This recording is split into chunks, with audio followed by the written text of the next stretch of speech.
మీ మోకాల నొప్పులకు ఎటువంటి సర్జరీ లేకుండా ఎపియాన్ పెయిన్ క్లినిక్ అందిస్తున్న అత్యాధునిక చికిత్స. Lung disease. ఓకే, ఐ అంటే ఏమిటి? ఓకే, ఇస్కెమిక్ లంగ్ డిసీజ్ ఉండొచ్చు. ఇస్కెమిక్ అనే పదం ఏమీ అర్థం కాకుంటే ఇస్కెమిక్ అని వదిలిపెడతారన్నమాట.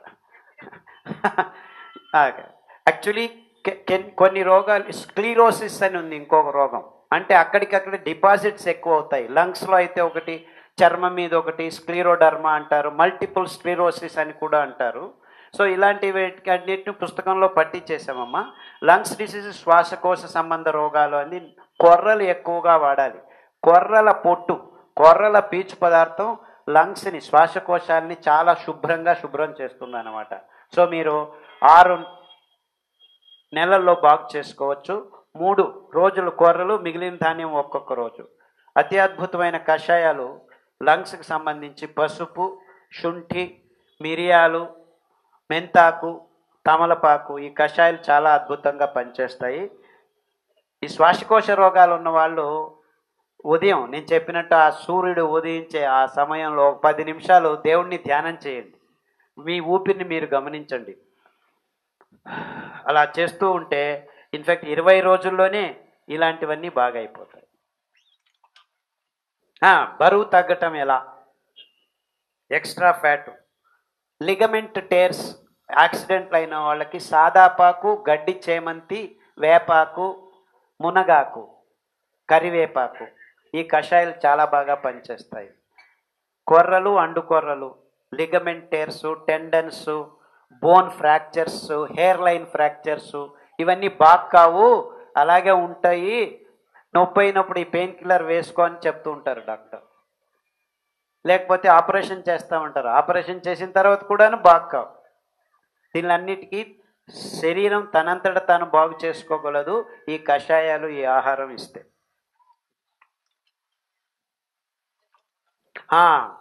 కళ్ళు రెప్పలు కింద పడిపోతాయి, అవంతకవే పడిపోతూ ఉంటాయి. ఇది నరాల సంబంధ దౌర్భాగ్యం. పుస్తకంలో నరాల సంబంధ రోగాలని రాశారు. ఆ పట్టిలో ఉన్నదాన్ని వాడితే సరిపోతుందమ్మా. ఇది కళ్ళ సంబంధం కాదు, ఇది నరాల సంబంధం. ఫ్రోజన్ షోల్డర్, ఈ షోల్డర్లో అన్ని రకాలైన కొలుకు పదార్థాలన్నీ చేరుకుంటడం వల్ల ఇలా ఎత్తేదానికి కాదు, ఇలా పక్కకు తిప్పేదానికి కాదు. చాలామంది డయాబెటిక్ పేషెంట్స్కి ఈ బాధలు వస్తుంటాయి. ఆ షుగర్ తగ్గించడం వల్లను, యాక్చువల్లీ హోమియోపతిలో కొన్ని మంచి మందులు ఉన్నాయి, వేగంగా బాగవుతుంది. ఎక్కడైనా హోమియోపతి డాక్టర్ దగ్గరికి వెళ్ళి మందులు తీసుకోండి. దీనికి ముఖ్యంగా కావాల్సింది కరిగించేదానికి సామెలు, అరికలు, కొర్రలు 3 రోజులు తినండి, మిగిలిన ధాన్యం ఒక్కొక్క రోజు. సో ఇలాంటి ప్రాబ్లమ్స్కి అన్నిటికీను పుస్తకంలో రాశారు, జాగ్రత్తగా చూడండి. సెరిబ్రల్ పాలసీ ఇంతవరకే చెప్పాము. బుద్ధిమాంద్యం, autism, special children, differently abled, అలాంటి దాంట్లో ఆ పట్టిలో ఉన్న దాంట్లో వాడండి, సరిపోతుంది. ఈ మోకాలు తీసేసి మళ్ళీ కొత్త మోకాలు అది మాత్రం చేయించుకోకండి. కొర్రలు, అండుకొర్రలు తింటూ ఒక 6 నెలలు ప్రయత్నం చేయండి. మీకు 80% ప్రాబ్లం సాల్వ్ అవుతూ వస్తుంది. రుమెటిజము, కీళ్ళవాపు, సంధివాతము, ఆర్థరైటిస్, గౌటు, ఇవన్నీ చాలా ఇబ్బందులు చాలా సులభంగా బాగవుతున్నాయి సిరిధాన్యాలు తినటం వల్ల, కషాయాలు తాగటం వల్ల. కొందరికి 6 నెలలు కావచ్చు, కొందరికి 2 సంవత్సరాలు కావచ్చు, అంతే, అంతకంటే పెద్ద తేడా లేదు. సో మీరు దీన్ని జాగ్రత్తగా ఒక 6 నెలల నుంచి 2 సంవత్సరాలు వాడిన తర్వాత కూడాను ఇబ్బందులు ఉంటే తర్వాత ఆపరేషన్లు చేసుకోండి. బరువు పెరిగేదానికి అని కూడా పుస్తకంలో ఒక పట్టి రాశాం. ఈ 5 సిరిధాన్యాలు కాకుండా తటస్థ ధాన్యాలు కొన్ని ఉన్నాయి. అందులో వరిగలు, జొన్నలు మిమ్మల్ని పుష్టిగా చేస్తాయి. అంటే ఈ సిరిధాన్యాలు తింటే లావుకారని కాదు. ఇన్ఫ్యాక్ట్ నేను గడిచిన 7 సంవత్సరాల నుంచి 5 సిరిధాన్యాలే తింటున్నాను, గట్టిముట్టుగానే ఉన్నాను, ఏం సన్నగా లేను నేను. అంటే మిమ్మల్ని అది సమతులనంగా రెగ్యులేట్ చేస్తుంది అనమాట. సన్నగా ఉన్న వాళ్ళను లావు చేస్తుంది, లావు ఉన్న వాళ్ళను సన్నగా చేస్తుంది. అంటే మొదటి 6 నెలల్లో మీరు లావు ఉండేదంతా కరిగిపోవాలి, ఆ చెడ్డ పదార్థాలన్నీ పోవాలి. తర్వాత మళ్ళా రెగ్యులేట్ అయ్యి సమతులనంగా ఒక ఆరోగ్యకరమైన బరువుకు వస్తారు మీరు. సో ఇది అందరూ గమనించండి. మొదట మీరు సన్నగా ఉన్నా కానీ సిరిధాన్యాలు తింటే కొద్దిగా బరువు తగ్గుతారు, ఎందుకంటే మీలో ఉన్న చెడ్డ అంశాలన్నింటినీ ఇది కడిగేస్తుంది. తర్వాత మంచి పదార్థాలను తయారు చేస్తుంది. ఈ పదార్థాల వల్ల మంచి పదార్థం తయారయ్యి మళ్ళీ గట్టిగా తయారవుతారనమాట. మైగ్రేన్, వన్ సైడెడ్ హెడేక్స్, దీనికి అద్భుతమైన పదార్థం నువ్వులు, వెర్రి నువ్వులు.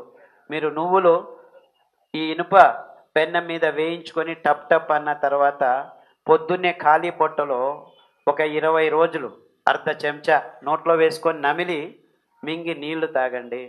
ఒక 21 రోజులు చేసిన తర్వాత మళ్ళీ ఒక 21 రోజులు తీసుకోకండి, మళ్ళీ ఇంకొక 21 రోజులు చేయండి. 2-3 రౌండ్లలో మీకు 20 సంవత్సరాల నుంచి ఉన్న తలనొప్పులు కూడా బాగవుతాయి. థైరాయిడ్కి బేడలు తినొద్దని చెప్పలేదు. థైరాయిడ్కి మీరు చేయాల్సింది ఇంతే. సామెలు 3 రోజులు, మిగిలిన ధాన్యం ఒక్కొక్క రోజు తినాలి. కొబ్బరి నూనె ముఖ్యంగా బాగా వాడాలి. కొబ్బరి నూనె కట్టెగానుక కొబ్బరి నూనె 1 వారం, నువ్వుల నూనె 1 వారం, మార్చి తాగండి. నువ్వుల నూనె లేదంటే వేరుశనగల నూనె, వేరుశనగల నూనె లేదంటే కుసుమల నూనె. సో ఏదైనా దొరకదు, కానీ కొబ్బరి నూనె ముఖ్యం థైరాయిడ్ ప్రాబ్లంకి. బట్ కొబ్బరి నూనె ముఖ్యం అని వరుసగా కొబ్బరి నూనె వాడకండి, మంచిది కాదు అది. 1 వారం 2 వారాలు కొబ్బరి నూనె వాడిన తర్వాత ఇంకొక వారం వేరే నూనె వాడాలి, మళ్ళీ కొబ్బరి నూనెకి రండి. అలా మార్చి చేయటం అతి ముఖ్యం. సికిల్ సెల్ అనీమియా, థెలసీమియా, రక్తము, సిఎంఎల్, ఏఎంఎల్, ఇవి రక్తానికి సంబంధించిన ప్రాబ్లమ్స్ అన్నీ పుస్తకంలో రక్త క్యాన్సర్ అని ఒక పట్టి ఉందండి. క్యాన్సర్, ఇది క్యాన్సర్ కాకపోయినా మీరు ఆ క్యాన్సర్ పట్టిలో ఉన్న ఆహారం, కషాయాలు తాగితే ఇది కూడా బాగయ్యేదానికి వీలవుతుంది. ప్రోస్టేట్ క్యాన్సర్, ఈ మగవాళ్ళకి ప్రోస్టేట్ గ్లాండ్ అని ఉంటుంది ఈ మూత్ర కోశం దగ్గర, దాంట్లో క్యాన్సర్ వచ్చిందని పుస్తకంలో క్లియర్గా మెన్షన్ చేశారండి, ప్రోస్టేట్ క్యాన్సర్ అని. దానికి కావాల్సిన ఆహారము, కషాయాలు అందులో ఉన్నాయి. చాలామంది ఈ ఆహారం తినడం మొదలుపెట్టిన తర్వాత అదేదో మేము ఏదో చేసేస్తున్నాము, ఇవంతా తినట్లేదే అని వాపోతూ ఉంటారు. ఆ వాపోవటం వల్లనే కొద్దిగా నీరసం వచ్చేస్తుంది మీకు. అంటే మానసికంగా మీరు ఈ సిరిధాన్యాల వైపు మళ్ళినా కానీ శారీరకంగా అయ్యో అది కావాలి, ఇంకా ఆ వరి బియ్యము దానిని వదులుకోలేక కొంతమందికి చాలా ఇబ్బందులు అవుతుంటాయి. కొద్దిగా గట్టిగా మనసు చేసి 6 వారాలు చేస్తే మీరు కంప్లీట్గా అటువైపుకి వెళ్ళిపోతారు, ఏ ఇబ్బందులు ఉండవు. స్టామరింగ్, 12 సంవత్సరాల పాపం మాట్లాడుతూ హాహా అంటూ పూర్తిగా చెప్పలేకపోతుంది. అంటే మాట్లాడేదానికి కావలసిన నరాల సంయోజనం ఇక్కడ సరిగ్గా లేకపోవటం వల్ల. దానికి చాలా సింపుల్గా కొర్రలు, అండు కొర్రలు 3 రోజులు, మిగిలిన ధాన్యం ఒక్కొక్క రోజు, 9 రోజుల ఆవర్తనం సైకిల్. దానికి తోడు కషాయాల్లో సాదాపాకు, పసుపు, దాల్చిన చెక్క, అరటి బోద, ఈ 4 కషాయాలు వారం మార్చి ఆల్రెడీ చెప్పినట్లు మీకు వెర్రి నువ్వుల నూనె, కొబ్బరి నూనె వారం మార్చి తాగిపిస్తే 2 సంవత్సరాల్లో అమ్మాయి సరిగ్గా మాట్లాడగలుగుతుంది, ఏమి ఇబ్బంది ఉండదు. వారికోస్ వీన్స్, వెంకటేశ్వరరావు గారు చాలా కష్టపడి చిన్న పుస్తకం తయారు చేశాడు. నేను చెప్పింది ఇంత అయితే దాన్ని అంతా సంగ్రహించి వారికోస్ వీన్స్, ఆహారం, కషాయాలు, నూనెలు ఎలా తాగాలి, ఆరోగ్యశ్రీ అని. ఇది పీడిఎఫ్ కాపీ రైతు నేస్తామని మీరు గూగుల్లో సెర్చ్ చేస్తే దొరుకుతుంది, అది ఫ్రీగా డౌన్లోడ్ చేసుకోవచ్చు. కావాలంటే ఇక్కడే మీ ప్లేస్ ఖైరతాబాద్ స్టాల్ కూడా ఉందండి, అడ్రస్ అంతా ఉంది. ఇది 5 రూపాయలు 10 రూపాయలు సరిగ్గా తెలియదు నాకు.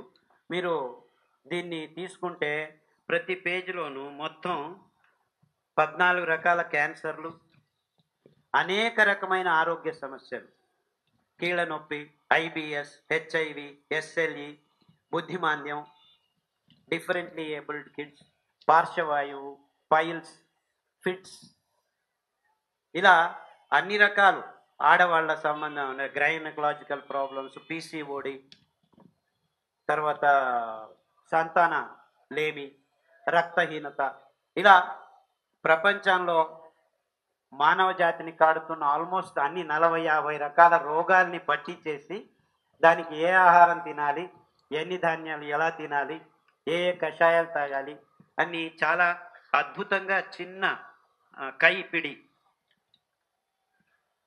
ఆరోగ్య మలబద్ధకం, కాన్స్టిపేషన్, ఈఎస్ఆర్, యూరిన్ ఇన్ఫెక్షన్, అంటే మూత్రం మంటలు రావటం, మూత్రపిండాల సమస్యలు, క్రియాటినిన్ ఎక్కువ అవుతుంది, డయాలసిస్కి వెళ్ళాలి, అన్నిటికీ పట్టీలు రాసేసి వెరికోస్ వెయిన్స్, వెరికోస్ సీల్ అంటే బీజం దగ్గర నీళ్లు కట్టడం, రక్తం సరిగ్గా కాకుండా పోవడం, అలాంటివన్నీ ఇబ్బందులు అన్నిటినీ. అంతెందుకు ఎస్ఎల్ఈ, ఐబిఎస్, ఇర్రిటబుల్ బౌల్ సిండ్రోమ్, ఇలాంటివన్నిటికీ చాలా సుందరంగా పట్టీ తయారు చేశారు. ఈ పట్టీ సంపూర్ణ ఆరోగ్యం అనే బుక్ సాక్షి రాంబాబు గారు కూడా తయారు చేశారు. So PDF is available on the net. దాన్ని మీరు డౌన్లోడ్ చేసుకోవచ్చు, ఫ్రీగా అవైలబుల్ ఉంది. ప్రతి ఒక్క విషయాన్ని సంక్షిప్తంగా రాశారు ఈ పుస్తకంలో. సో మీరు యాక్చువల్లీ చాలామంది అడిగిన ప్రశ్నలకు ఈ చిన్న పుస్తకంలో సమాధానాలు ఉన్నాయి.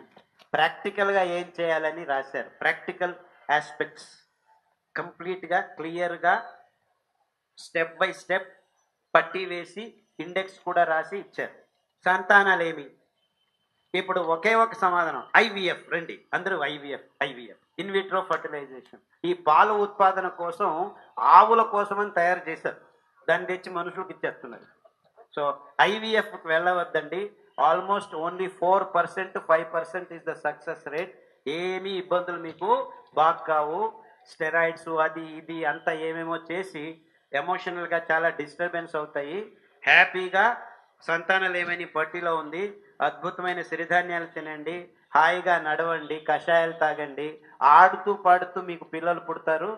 ఏమీ ఇబ్బంది లేదు. వందల వేల మంది నాకు ఫోన్లు చేసి చెప్తున్నారు. ఇన్ఫ్యాక్ట్ అమెరికాలోనే 6 సార్లు అబార్షన్ అయ్యి ఐవీఎఫ్లు చేసి ఇది చేసి అది చేసి వాళ్ళు కూడాను ఏదో సెలవులకని ఇంటికి వచ్చి నా లెక్చర్ విని ఎందుకైనా మంచిదని 3 నెలలు ఉందామని ఇక్కడే ఉండి భార్యాభర్తలు ఇది తిని ఉంటే ఆ పిల్ల ఆహా అని ప్రెగ్నెంట్ అయిపోయామని చెప్పి కాళ్ళకి నమస్కారం చేసి పోతున్నారు. వచ్చి నాకు నమస్కారం చేద్దారా బాబు, దేవుడికి వెళ్ళి నమస్కారం చేయండి ఎక్కడైనా అని చెప్తున్నాను. సో ఏమి ఇబ్బంది లేదండి. సంతానలేమి అని ఉంది, ఆ పట్టిలోది వాడండి. ఇంకా కొద్ది రోజు కిడ్నీ ట్రాన్స్ప్లాంట్ అంటారు. క్రియాటినిన్, కిడ్నీ లేచిపోతుంది, డయాలసిస్ చేస్తున్నాము, కాలేదు, కొత్త కిడ్నీ వేస్తాము. సో కిడ్నీ సమస్యలు అని పుస్తకంలో ఉందండి. అరికలు, సామెలు 3 రోజులు వాడాలి, మిగిలిన ధాన్యం ఒక్కొక్క రోజు.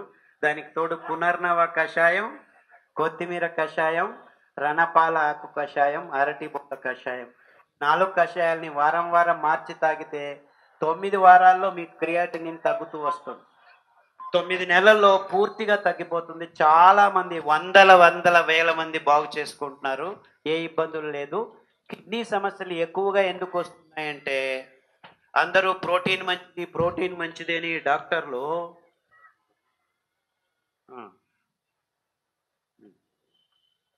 అదే ఈ ప్రాబ్లం ఎందుకు అవుతుందంటే ఈ ప్రోటీన్ మంచిది అని చెప్పి అందరూ ప్రోటీన్లు ఎక్కువ తినడం మొదలుపెట్టారు. ఈ ప్రోటీన్ ఎక్కువ అవసరం లేదు మనిషికి. 6% కంటే ప్రోటీన్ ఎక్కువ అవసరం లేదు. అంటే మనం పెసరట్లు ఎక్కువ తినటం, బిసిబెళబాతులు ఎక్కువ తినటం, ఇవన్నీ ఎక్కువ చేస్తున్నాం. శాకాహారులు కూడాను పప్పులో కాలేస్తున్నారు. పప్పులు మంచివి అనుకొని పప్పులు ఎక్కువ తింటున్నారు. సో పప్పులో కాలేయకండి, మీ కిడ్నీలు లేచిపోతాయి. సో జాగ్రత్తగా గమనించండి. నేను చెప్పేది ఏంటంటే ఈ సిరిధాన్యాల్లో మనకు కావాల్సినంత ప్రోటీన్ ఉంది, పెద్దగా ఎక్కువగా ప్రోటీన్ పైనుంచి అవసరం లేదు. కాబట్టి మీరు డాక్టర్ కాదర్ చెప్పింది చేస్తున్నా కానీ ఒకవైపు మళ్ళీ పెసరట్లు ఇది అది తింటూ ఉంటారు, లేకపోతే పల్లీలు ఎక్కువగా తినటం, ఇలాంటి అలవాట్లన్నీ ఉంటాయి. అవన్నిటి నుంచి దూరం అవుతే మీకు కిడ్నీ తొందరగా కోలుకుంటుంది. కిడ్నీ ప్రాబ్లమ్స్ ఎక్కువ ఎందుకు అవుతున్నాయంటే మనం ప్రోటీన్ ఎక్కువగా తింటున్నాం. మన ఆహారంలో శాకాహారులైనా మాంసాహారులైనా కానీ ప్రోటీన్ ఎక్కువగా తినటం మొదలుపెట్టాం. మనం ప్రోటీన్ ఎక్కువ అవసరం లేదు, మన ప్రోటీన్ తయారు చేసుకోగలం. మనకు కావాల్సిన ప్రోటీన్ మనం తయారు చేసుకోగలం, ఏమీ ఇబ్బంది లేదు. సో మీరు ఎక్కువగా ప్రోటీన్ల వైపు మొగ్గు చూపకండి. ప్రోటీన్ మంచిది అని చెప్పి పన్నీరు, సోయాబీన్ పన్నీరు, ఈ పన్నీరు ఇలా ఎక్కువ తినడం మొదలుపెట్టారు. దానివల్ల ఇబ్బందులు ఎక్కువ అవుతున్నాయి. కాబట్టి మీరు గమనించాల్సింది ఏమిటంటే గంజి రూపంలో సిరిధాన్యాల్ని తాగుతూ కషాయాలు తాగండి. పప్పులు, బేడలు, కిడ్నీ ప్రాబ్లం ఉన్న వాళ్ళు దూరంగా ఉండండి. ఒక 6 నెలల నుంచి 9 నెలలు మీ కిడ్నీ సమస్యలు చాలా వేగంగా గుణముఖమవుతాయి. చాలామంది ఈ విషయాన్ని